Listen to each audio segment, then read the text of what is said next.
Assalamualaikum warahmatullahi wabarakatuh. Hello guys, I'm from Group 10 and there are two members of Group 10.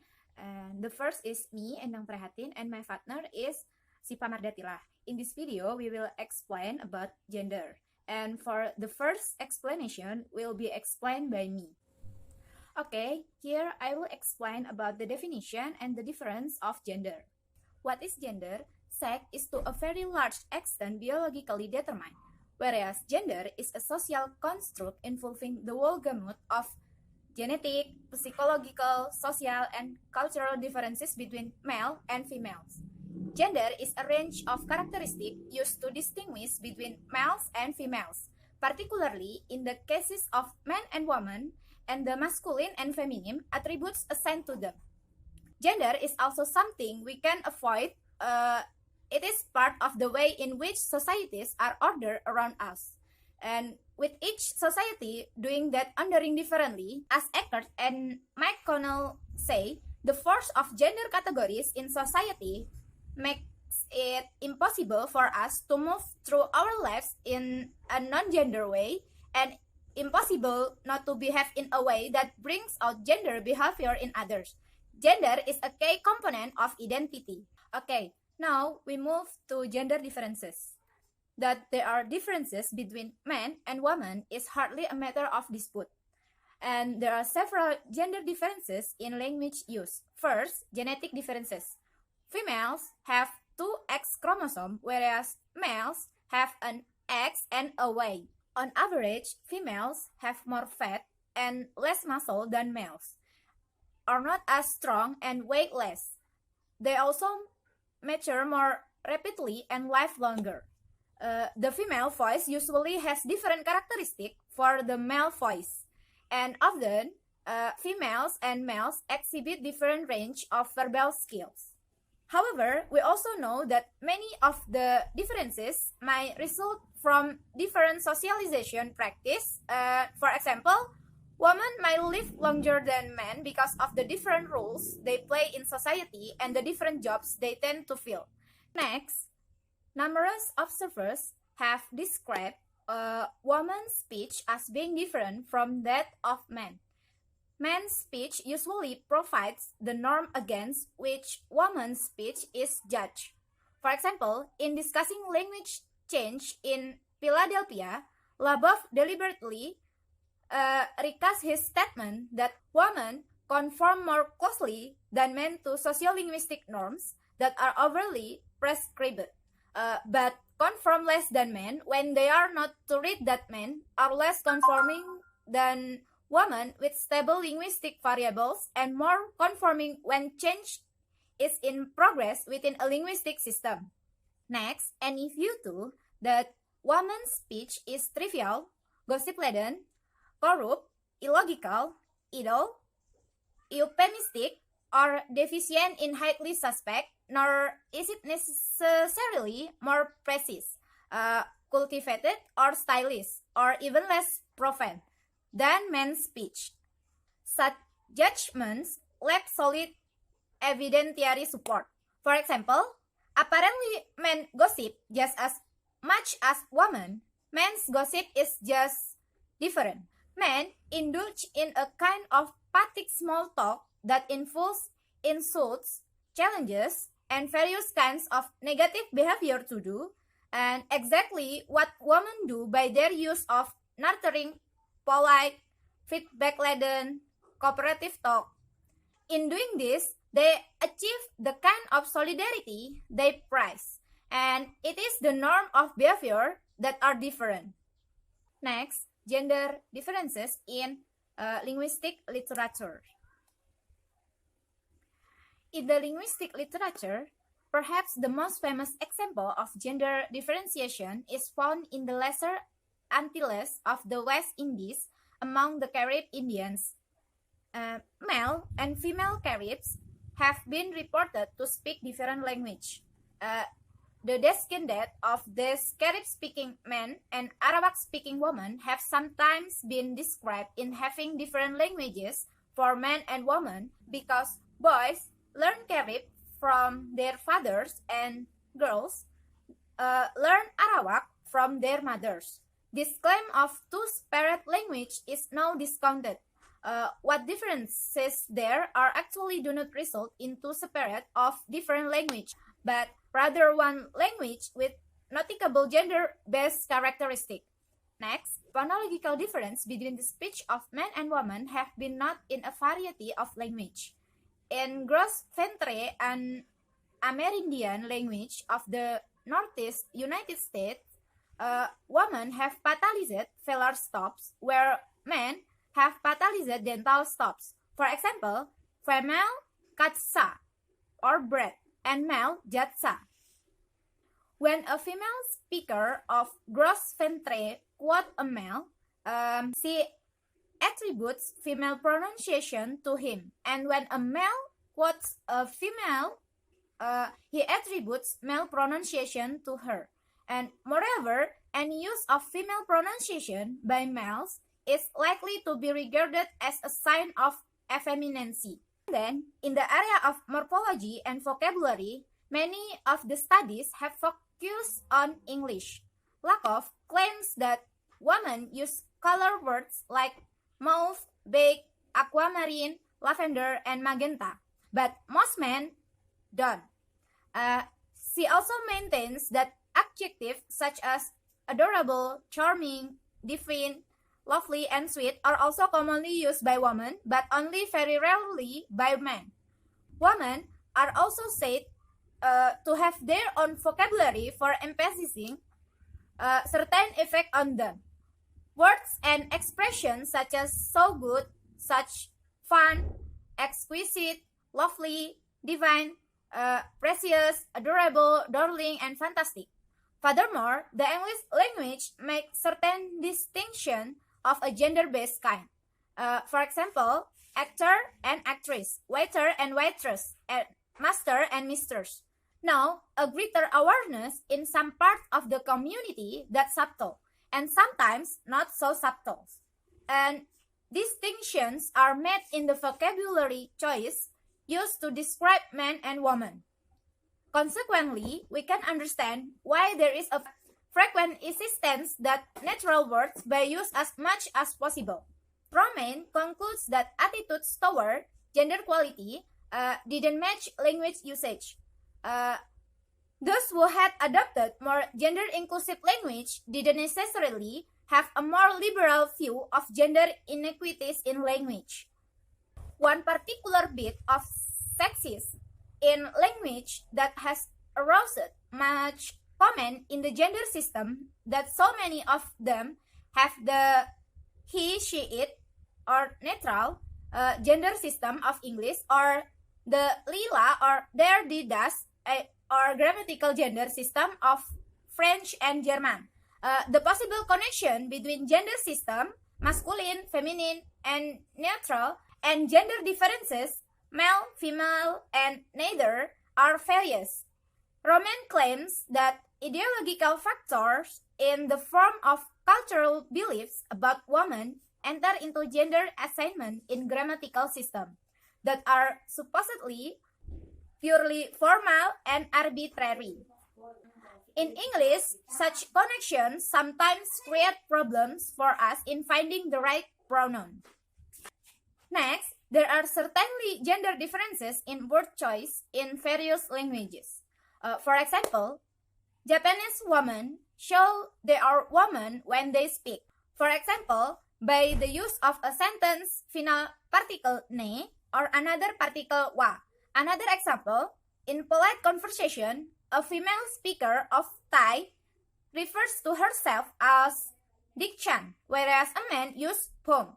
In Thai too, woman emphasizes a repeated action through reduplication, for example, by repeating the verb, whereas men pledge a descriptive verb after the verb instead.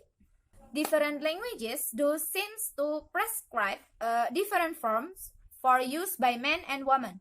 For example, Australian Aboriginal language, Yanyuwa, spoken by approximately 90 to 150 people, has gender differentiated dialects.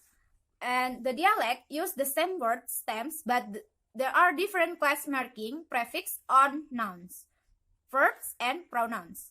According to Bradley, men use one dialect among themselves and women use the other.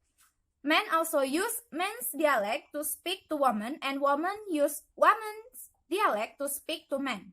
Children are brought up in women's dialect with boys required to shift to men's dialect as they are initiated into manhood. And then, when we turn to certain grammatical matters in English, we find that Brand claims that the intonation patterns of men and women vary somewhat, women using certain patterns associated with surprise and politeness more often than men. In the same vein, Lakoff says that women may answer a question with a statement that employs the rising intonation pattern usually associated with a question rather than the falling intonation pattern associated with making a firm statement. According to Lakoff, women do this because they are less sure about themselves and their opinions than are men. For the same reason, she says that women often add text question to statements. For example, they chewed the rubber last week, didn't they? Instance of language behavior varying according to the gender. Very young boys and girls differ in certain choices they make. In an older group, a study showed certain characteristics of men's and women's speech, how they were alike in some ways but different in others, and there are often different politeness requirements met of men and women. Still other gender-linked differences are said to exist. Women and men might have different paralinguistic systems and move and gesture differently. The suggestion has been made that this often require women to appear to be submissive to men. Women are also often named, titled, and addressed differently from men. Women are more likely than men to be addressed by their first names when everything else is equal, or if not by first name, by such terms are lady, miss, or dear, or even baby or baby. Women are said to be subject to a wider range of address terms than men, and men are more familiar with them than with other men. Women are also said to not employ the profanities and obscenities men use, or if they do, use them in different circumstances or are judged differently for using them. Women are also sometimes required to be silent in situations in which men might speak.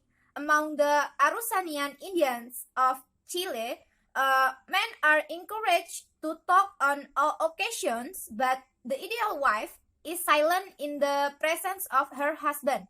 And at the gatherings where men are present, she should talk in only whisper if she talks at all.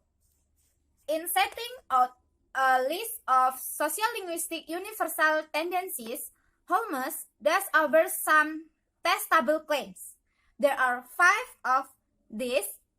First, women and men develop different patterns of language use. Second, women tend to focus on the affective function of an interaction more often than men do. Third, women tend to use linguistic devices that stress solidarity more often than men do. Next, women tend to interact in ways which will maintain and increase solidarity, while especially in formal contexts, men tend to interact in ways which will maintain and increase their power and status. And the last, women are stylistically more flexible than men. Okay, there are differences in gendered speech, some undoubtedly real, but others almost certainly imaginary. Any differences that do exist surely also must interact with other factors. For example, social class, race, culture, discourse type, group membership, and etc. Okay, that's all from me. And it will be continued by Siva Mardatila. Okay, here I want to continue the explanation from Endang about understanding and intervening about possible explanation. Okay, we were trying to matter having to do with how men and women use language in a winner sense, that is in social interaction to achieve certain end. We find clues to possible explanation for the different we encounter. One analysis of how women are present in a set of cartoon produced some interesting finding. The analysis showed that when both gender were represented in the cartoon, men spoke twice as much as women. In the cartoon, men and women also spoke in the different topic, with men holding form of such topic as business, politics, legal matters, tax, and sport, and women on social life about books, food and drink, life trouble, and lifestyle. Women spoke less forcefully than men, and men much more than women. Although such cartoons are not actual record of what happened in speech, they must be based on what people think happened if they are to be effective. They make use of the stereotypes we have about the speech of men and women. In conversation involving both men and women, many research agree that men speak more than women do. In doing so, they are said to be seeking to develop solidarity with others in order to maintain social relationships. Mills contend the view that women are more polite than men.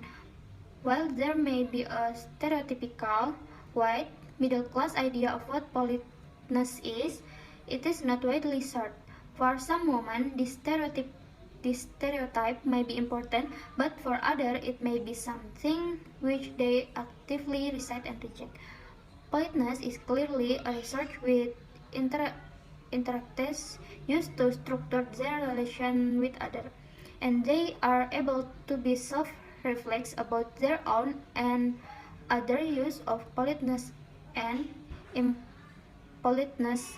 Another interesting claim is that in cross-gender conversation, men frequently interrupt women, but women much less frequently interrupt men. James and Clark look at 54 studies that address the claim that men are much more likely than women to use interruption as a means of dominating and controlling interaction. They report that the majority of studies have found no significant difference between gender in this respect, and both men and women interrupt other men and women. However, according to James and Clark, a small amount of evidence exists that females may use interruption of the cooperative and rapport building type to a greater extent than do males, at least in some circumstances. Still another claim is that there is evidence that in cross-gender conversation, women ask more questions than men, encourage others to speak, use more back channeling signal, like to encourage others to continue speaking, use more intensities of you and we, and do not protest as much as men when they are interruption. She analyzed over 19 hours of recorded conversation among women interaction.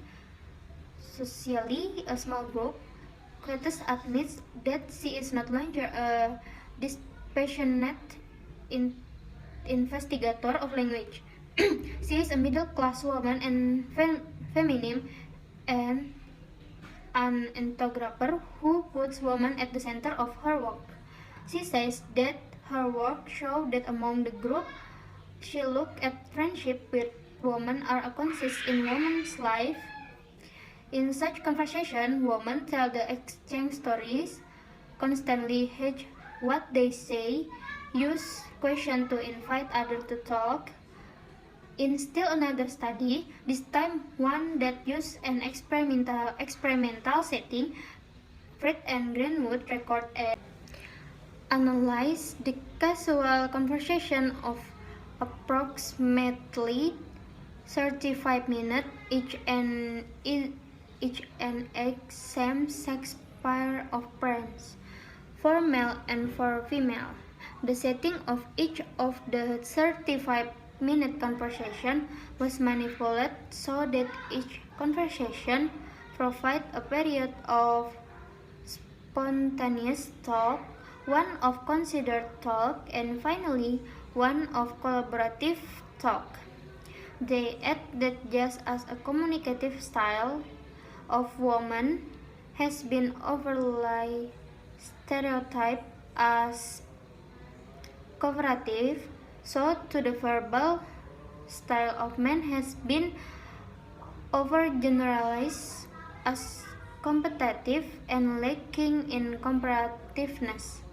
When we do observe gender different in language behavior, we are confronted with the task of trying to explain them. One explanation is that language can be sexist. The first claim is that men and women are biologically different, and that is different has serious consequence for gender.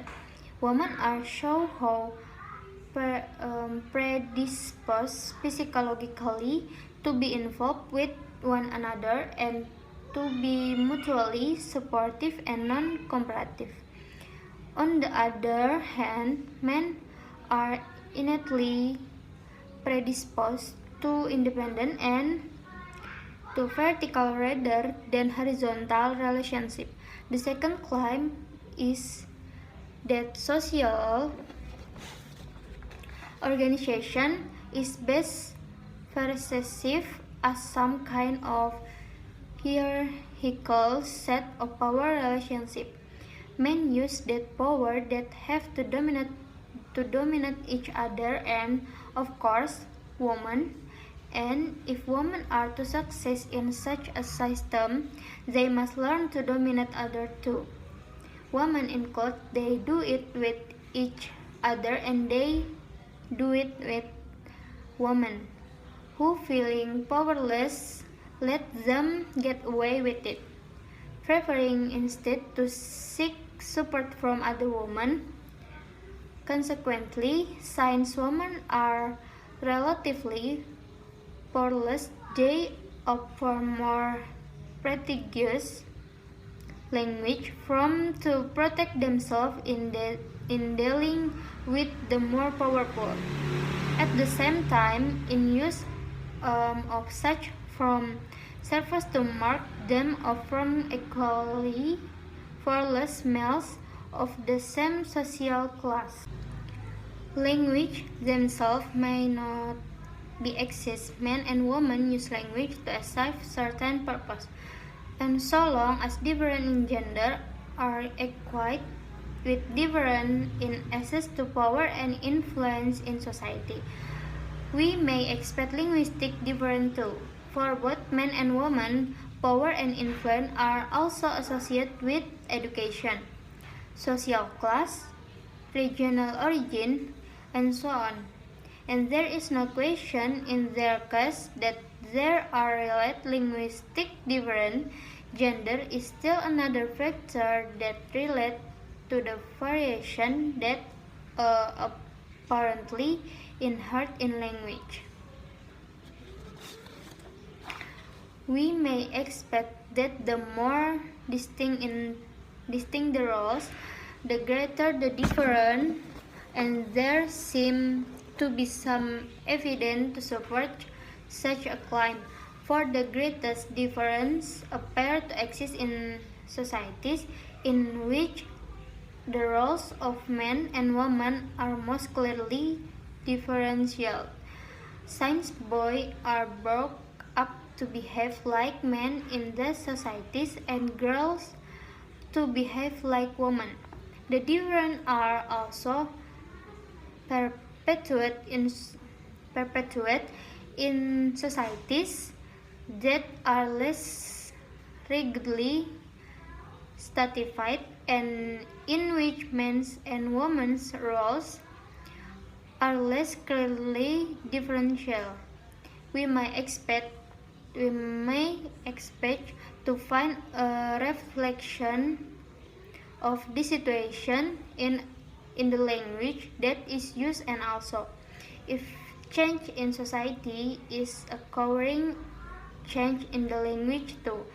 Most of the difference can be explained by the different position men and women fill in society. One consequence is that sometimes we view the speech of certain women as being hypercorrect.